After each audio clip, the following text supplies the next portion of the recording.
रोने की आवाज़ से मेरी आंख खुल गई। मैंने देखा सामने फर्श पर मेरा जवान बेटा खून में लथपथ पड़ा था, जबकि मेरी बीवी इसे अपने बाजुओं में लिए रो रही थी। मुझे याद आया, आज से 25 साल पहले भी एक ऐसा ही मंजर मैं देख चुका था। सुना है इंसान के गुनाह हमेशा इसके ताक़ुब में रहते हैं। मुझे यकीन नहीं आ रहा था कि मेरा गुनाह पीछा करते करते यहाँ तक आ पहुँचा था। आए मेरी कहानी मेरी ज़बानी सुनते हैं। मेरा नाम अमीन अहमद है और मैं शहर कसूर में रहता हूँ। कमर्शियल मार्केट में मेरी 3 दुकानें हैं। मेरे पास अल्लाह का दिया सब कुछ है। मेरी एक बेटी है जिसकी शादी हो चुकी है और वो अपने घर में बहुत खुशो खुरम है, जबकि मेरा इकलौता बेटा जो कि कॉलेज में पढ़ता है और वो डॉक्टर बन रहा है। मेरे मोहल्ले के लोग मेरी बड़ी इज्जत करते हैं, लेकिन आज से 25 साल पहले मेरे पास ये सब कुछ नहीं था। मेरे बाप ने दूसरी शादी कर ली। मैं और मेरी माँ नानी के घर आ गए, मगर वहाँ आकर हमें लगा हमने यहाँ आकर बहुत बड़ी गलती कर दी। मेरी नानी खुद बेटों के आसरे पर थी, ऐसे में वो हमारी क्या मदद करती। इसलिए जब मेरे बाप ने नई बीवी के कहने पर मेरी माँ को तलाक दी तो मेरे मामुओं ने और नानी ने मिलकर मेरी माँ की भी शादी कर दी। माँ ने बहुत शोर मचाया, मगर वो क्या कर सकती थी। कोई भी इसको रखने के लिए तैयार नहीं था। इसलिए वो एक दिन खामोश से अपने नए घर चली गई और मैं मामू के आसरे पर आ गया। मेरे बड़े मामू की वर्कशॉप थी। इसने मुझे स्कूल से निकालकर गाड़ियों की मुरम्मत पर लगा दिया। मैं भी चुपचाप काम करने लगा, क्योंकि इसके बदले में 2 वक्त की रोटी मिल जाती थी और कभी कभी मैं अपनी माँ से भी मिल लेता था। यूँ वक्त गुजरता रहा और मैं बड़ा हो गया। दूसरी शादी के बाद मेरी माँ के भी बच्चे हो गए और वो आहिस्ता आहिस्ता मुझसे दूर होती गई। दूसरी तरफ मैंने देखा कि सारा दिन गधों की तरह काम करने के बावजूद मुझे सिर्फ 2 वक्त का खाना ही मिलता था। मैंने मामू से बात करने की कोशिश की। मैं चाहता था कि वो मुझे कुछ पैसे भी दें, क्योंकि खाने के साथ साथ मेरी और भी तो ज़रूरतें थीं, लेकिन उन्होंने मेरी बात सुनकर भी अनसुनी कर दी। ये देखकर मुझे बहुत गुस्सा आ गया और मैं घर से भागकर शहर आ गया। मैं शहर आया तो अकेला नहीं था, मेरे साथ वो भी था जिसने घर से भागकर शहर जाने का प्लान बनाया था। दिलावर से मेरी पहली मुलाकात मामू की वर्कशॉप पर हुई। वो मुझसे काफ़ी बड़ा था, मगर जल्द ही हम दोनों की दोस्ती हो गई।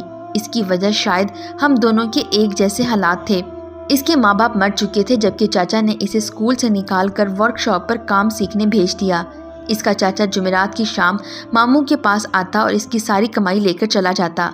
दिलावर मुझे बताता था कि चाचा सारे पैसे खुद रख लेता है और मुझे 1 रुपया तक नहीं देता। मैं इस वक्त दिलावर के दुख को नहीं समझ पाया, लेकिन कुछ अरसे बाद जब मामू ने भी मेरे साथ ऐसा ही किया तो मैं दिलावर के साथ मिल गया और कई साल से फरार होने के मंसूबे बना रहा था, मगर हर बार पकड़ा जाता। मैंने इसका साथ देने का इरादा किया तो वो खुश हो गया। हमने पहली बार मिलकर प्लान बनाया और कामयाब हो गए। शहर पहुंचकर हम इसके दोस्त से मिले और इसने हमें एक बंगले पर भेज दिया। वहाँ हम चौकीदारी करनी थी। इसके बदले हमें इतना कुछ मिल गया कि हमने इसका तसव्वुर भी नहीं किया था। वहाँ का मालिक इतना अच्छा था कि अगर हम किसी लड़की की तरफ इशारा भी कर देते तो वो इसी वक्त लड़की को उठाकर हमारे पास भेज देता।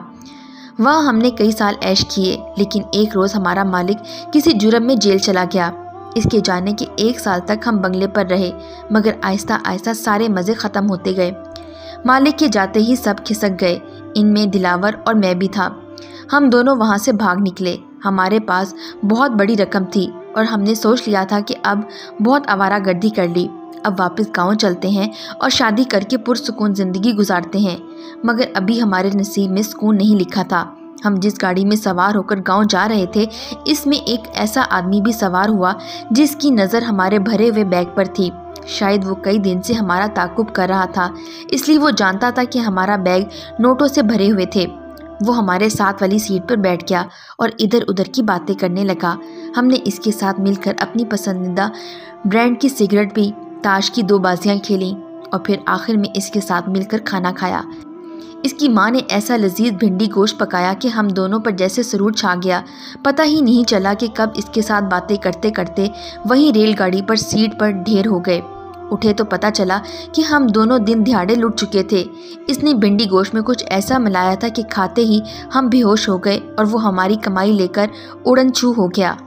अब हम क्या मुँह लेकर गाँव जाते, इसलिए अगला स्टेशन आते ही हम गाड़ी से कूद पड़े। हम फिर से खाली हाथ इसी शहर पहुंच चुके थे जिसे हम हमेशा के लिए अलविदा कह चुके थे। इस बार हमने खुद ही हाथ पांव मारे और एक गैंग के साथ शामिल हो गए।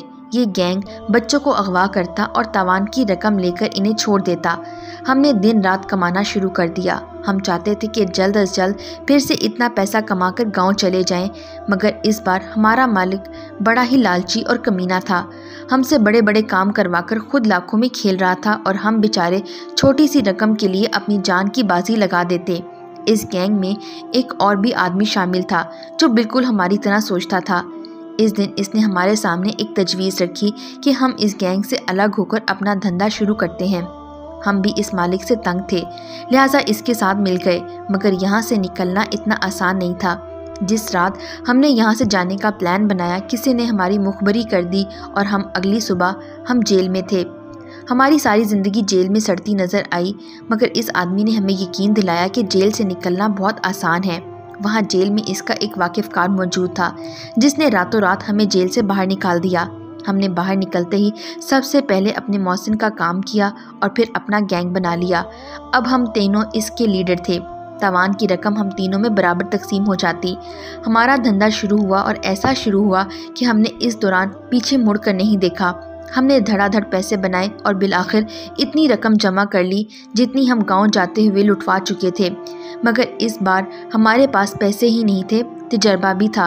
हम इतने सालों में जान चुके थे कि हमारे लिए क्या अच्छा था और क्या बुरा। इसलिए हमने सोच लिया कि इतनी रकम गांव लेकर जाएंगे कि फिर कभी शहर ना आना पड़े। इसलिए हमने फैसला किया कि बच्चों को अगवा करने का धंधा छोड़कर आखिरी बार कुछ ऐसा हाथ मारते हैं कि फिर कभी ऐसा काम ना करना पड़े। दिलावर की प्लानिंग के मुताबिक हमने एक अमीर आदमी के घर डकैती का सोचा। प्लानिंग के मुताबिक हम कई रोज़ इसके घर का खुफिया मुआयना करते रहे। बिल आखिर हमें पता चला कि वो अगले हफ्ते एक कारोबारी मीटिंग के लिए दूसरे शहर जा रहा था। इसके घर में सिवाय इसकी बीवी और बेटे के कोई और नहीं था। हमें लगा कि बस यही सुनहरी मौका है, क्योंकि इसका बेटा और बीवी अपनी जान खतरे में देखकर मजम्मत नहीं करेंगे। मगर ये हमारा ख्याल था। कॉलेज में पढ़ने वाला इसका बेटा यकीनन मम्मी डैडी टाइप लड़का होगा। अगर मुझे पता होता कि मेरा अंदाज़ा गलत साबित होने वाला था तो शायद मैं घर के बाहर रहकर निगरानी करता और अंदर किसी और को भेज देता। मगर खैर, शायद किस्मत में लिखा था। इनका मरना मेरे हाथों लिखा जा चुका था, इसलिए ये टल नहीं सकता था। जब हमने ये काम शुरू किया तो मैंने और दिलावर ने फैसला किया था कि कभी किसी को कत्ल नहीं करेंगे। अब तक तो हम इस फैसले पर कायम रहे, मगर इस रोज़ मैं ना चाहते हुए भी मारने पर मजबूर हो गया, क्योंकि अगर मैं इसे ना मारता तो वो मुझे मार देता। इस रात प्लान में गड़बड़ उस वक़्त होगी जब मैंने तिजोरी से पैसे निकाले और बड़े आराम से बाहर निकल आया। हमारे अंदाजे के मुताबिक इस आदमी का बेटा अपनी स्टडी रूम में आधे घंटे से पहले नहीं निकलता था, मगर न जाने इस रोज़ इसे क्या हुआ कि वो कमरे से बाहर निकला और इसी रास्ते पर खड़ा हो गया जिस रास्ते से मैंने बाहर निकलना था। मेरे हाथ पैसों से भरा बैग था और मैं चाहता था कि वो जल्द से जल्द इस रास्ते से हट जाए ताकि मैं यहाँ से गुजर के बाहर निकल जाऊँ, मगर वो रास्ते में दीवार बनकर खड़ा हो गया। मैंने बहुत इंतज़ार किया मगर वो वहीं खड़ा रहा। मैं इंतज़ार करते हुए थका तो मुझे गुस्सा आ गया।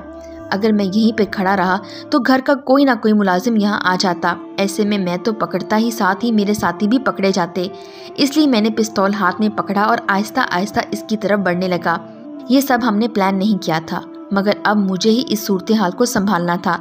इसलिए मैंने सोचा कि मैं चुपके से इसके पीछे जाऊंगा और इसके सर के पिछले हिस्से पर पिस्तौल मारकर इसे बेहोश कर दूंगा। इसके बेहोश होते ही बाहर निकल जाऊंगा। मगर मेरा सारा प्लान इस वक्त चौपट हो गया जब इसने अचानक ही मुड़कर देखा। मैं इस वक्त इसके सर पर पिस्तौल मारने ही वाला था कि इसने पलटकर मुझे देख लिया। इसने मेरे हाथ में पिस्तौल देखा और साथ पड़ा बैग। इसे ये समझने में चंद मिनट लगे कि यहाँ चोरी करने आया था। इसने पलटकर मुझ पर वार किया और मैं फर्श पर गिर पड़ा। इस वक्त मुझे लगा कि मैंने इस लड़के के बारे में गलत अंदाज़ा लगाया था। वो लड़का तो मुझ पर भारी पड़ गया। इस अचानक हमले पर मेरी हाथ से पिस्तौल गिरकर दूर जा पड़ी। इसने मुझे मारना शुरू कर दिया। मैंने खुद को बचाने की बड़ी कोशिश की, मगर मैं इसकी पकड़ में था। मेरे निकलने के इम्कान अब बहुत कम थे। वो तो शुक्र है कि इसी वक्त इसका मोबाइल बज उठा। इसकी तवज्जो ज़रा सी भटकी। मैंने इस मौके का भरपूर फ़ायदा उठाया, खुद को इसकी गिरफ्त से आज़ाद कराया और हाथ बढ़ाकर दूर पड़ा पिस्तौल उठा लिया। इसने एक हाथ से मोबाइल पकड़ा और दूसरे से मुझे पकड़ना चाहा, मगर बहुत देर हो चुकी थी। मैंने ट्रिगर दबा दिया। वो फर्श पर गिर गया और खून फर्श पर फैलने लगा। इससे पहले कि मैं वहाँ से भागता, इसी वक्त गोली की आवाज़ सुनकर इसकी माँ भागती हुई आई और रोने लग गई। इस वक्त मेरे चेहरे से निकाब उतर गया और इस औरत ने मुझे देख लिया। अगरचा मैं फ़ौरन भाग पड़ा, मगर इस औरत की आंखें जैसे मुझ पर गड़ गई थीं। चूँकि ये हमारी आखिरी चोरी थी, इसलिए मैं और दिलावर गांव 2 साल तक एक जगह छुपे रहने के बाद वापस आ गए और अपने हुलिये तब्दील करके गांव में शादी कर ली और एक पुरसुकून और आज़ाद ज़िंदगी गुजारने लगे। मगर ये मेरी खुशफहमी थी कि सब इस कत्ल को भूल गए होंगे। कभी कभी माजी की गई गलतियां आपका पीछा करती रहती हैं और बिल आखिर आपको तलाश कर लेती हैं। जैसे आज पूरे 25 साल बाद मेरा बेटा मेरे सामने पड़ा तड़प रहा था और मेरी बीवी मुझे वैसे ही देख रही थी जैसे इस औरत ने मुझे देखा था, और सामने एक डाकू मुंह निकाब बांधे हम पर पिस्तौल ताने खड़ा था। मैंने डाकू बनकर किसी माँ से इसका बेटा छीन लिया था, तो बदले में इंसाफ आज हो गया था। मेरा बेटा भी गोली लगने से तड़प तड़प कर मेरी आंखों के सामने मर गया था। मैंने लोगों से अपनी असलियत छुपा ली थी, मगर खुदा भी तो ये सब देख रहा था। बिल आखिर 25 साल बाद इंसाफ हो ही गया था।